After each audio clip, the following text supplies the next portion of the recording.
dapat lang po at nakita naman po natin yung justification ng denial. Maganda po, very rational, may basehan kung bakit. Inisa-isa ho yung mga naging basehan kung bakit dinenay, lalo na yung pagiging flight risk. Dahil nga mismo yung mga statements, mga public pronouncements, statements ng kanyang pamilya, lalo na again si Vice President. Yan ang problema kay Vice President. You know, yung, sorry to say this, yung kanyang arrogance. Kasi imagine yung sinabi niya na she's willing, she was actually instigating yung kanilang mga supporters na mag-break out sila. Naku, hindi ho yan uubra sa mga international tribunals like ICC. Kung ganyang mga kadramahan, kung ganyang mga kayabangan, kung ganyang mga acts of arrogance, ay nabebenta o bumubenta sa kanilang mga supporters dito sa Pilipinas, hindi po yan bebenta sa mga huwes sa ICC, sa mga prosecutors sa ICC. Ang ICC po, tumitingin lang po yan sa ebidensya. Ang ICC po, tumitingin lang po yan sa batas. Ano yung batas? What is the governing law sa mga proceedings before the court, before the ICC? It's the Rome Statute. Now, the former president has been accused of a very grave crime, and that is crimes against humanity. May mga ebidensya, malalakas na mga ebidensya. Hindi ho basta-basta pumapayag ang ICC na that pending the case, pending the proceedings, ay nagbibigay ng interim release. Kung sa atin ay yung parang bail, di ba? Yung interim release. Dahil nga, tinitingnan lahat.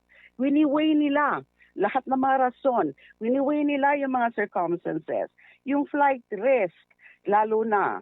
Tapos, yun na nga, ano yung magiging epekto? Yung sa mga biktima, sa mga pamilya ng mga biktima. Tsaka, the former president and his camp still have the capacity to pressure yung mga witnesses and prospective witnesses.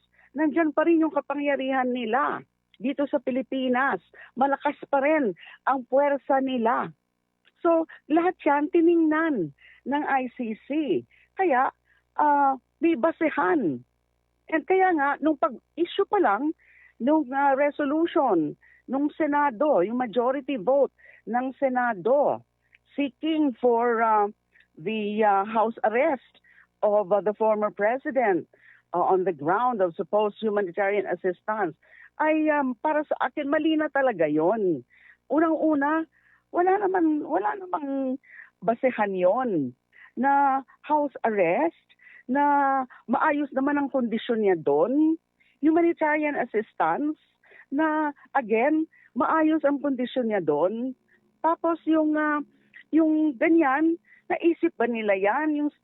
Di ba nila na-consider yung mga libo-libong mga biktima na hindi man lang nila silang alang yung mga karapatan nila, na basta na lang mga pinatay without a due process. Rights. They keep on invoking now those things, human rights and humanitarian assistance. Pero noon, naisip ba nila lahat yon? So, and then, yun na nga, hindi naman talaga papakinggan ng ICC. Kasi wala na sa atin yon, lalo nang nag-withdraw ng Pilipinas. At sino ang nag-withdraw? Yung dating Pangulo. So wala na tayong parang, wala na rin tayong any moral standing and even legal standing to ask for anything from ICC.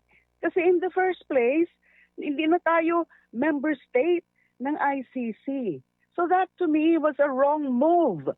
That to me was simply political posturing, was simply a political move na hindi nga nakatulong, parang nakasama pa nga, parang napabilis pa nga dun sa aksyon ng ICC in rejecting the request for interim release.